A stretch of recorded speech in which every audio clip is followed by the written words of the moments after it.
20% of the world's population is disabled. This means 1 in every 5 people has a disability. They're the biggest minority, but arguably the most ignored. However, you do not have to be in a wheelchair to be disabled. There are people walking amongst us who cannot see and struggle to be seen.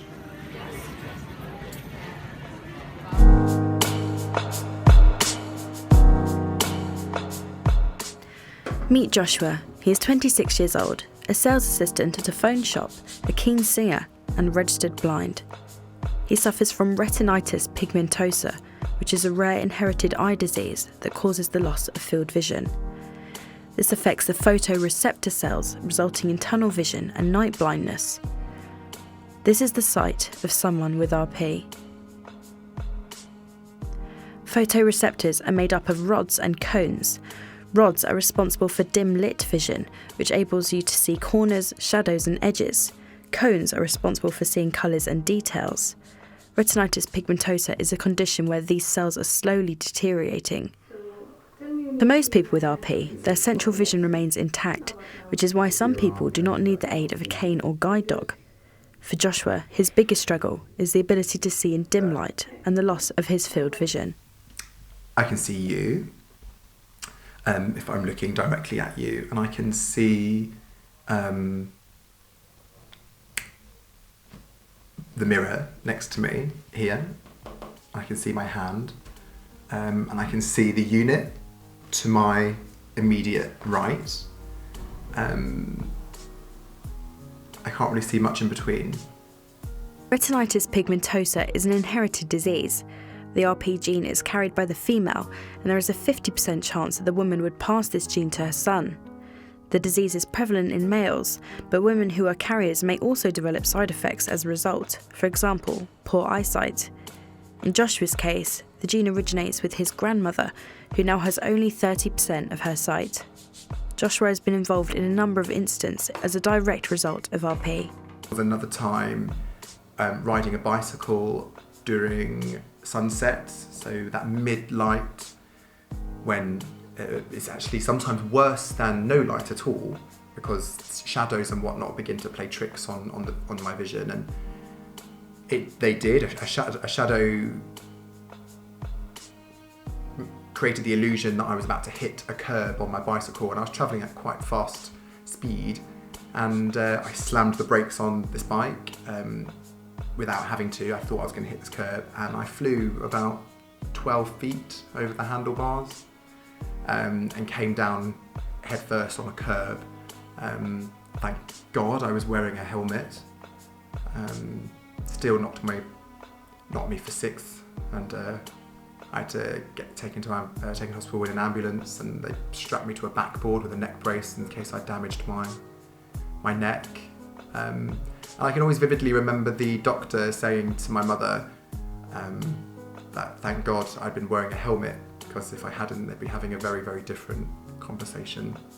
For people who have RP, the rate at which the condition deteriorates changes from person to person. This is Lando. He was diagnosed with retinitis pigmentosa 7 years ago at the age of 20. For Lando, his condition deteriorated in a short time. He heavily relies on his partner John and his family to get around, as his condition has left him with only 10 to 20% of his vision. Booked us on a holiday to Brazil for next January, which I'm very excited about. Lovely. I need John to come with me, actually, as well as wanting him to, obviously, because I simply can't get around on my own without him. With the aid of a cane, Lando believes this instrument has decreased the discrimination, as people are visually aware that he is blind. Without it, people wrongly mistake him for being drunk or clumsy when walking. People see that you've got a stick. It can often bring out the best in them, bring out the best in strangers, because a lot of people will come and help you, and we found on our holiday to Rome recently that as soon as we got onto the metro train, there were loads of people getting up and offering both of us their seats. The use of a cane, therefore, could be beneficial to others. Sometimes I think a white cane potentially might be somewhat beneficial, especially at night, when I'm walking around and people don't realise that I'm impaired visually. Sometimes it might be quite nice to have an aid to say, actually, I have an issue. Prior to his diagnosis, Lando tried to get a job delivering the local paper round. I just got 3 A's at A level, and someone had told me that I couldn't do a job that involved putting papers into holes. How did that make you feel? I just felt that I'd been just dismissed, worthless. And I was frustrated as well because this guy was he wasn't seeing me for my potential. He didn't believe me when I said, if I can just get used to this route, then I'll be okay. He was very dismissive. For many with RP, the condition is hard to accept as there is no current cure. However, the new stem cell research will give hope of a treatment in the future. Well, to be honest, the thing that stopped me from committing suicide the night that I was diagnosed was that the guy who diagnosed me said, I am confident that there will be a treatment for RP during your lifetime. And I said, well, no one would say something like that lightly, so I thought, right, I better hang on and wait for this treatment then. This treatment is involving a replacement of the missing gene. Injecting underneath the retina a virus that's manufactured to contain that gene. Our expectation is that that gene then gets incorporated in the patient's retina.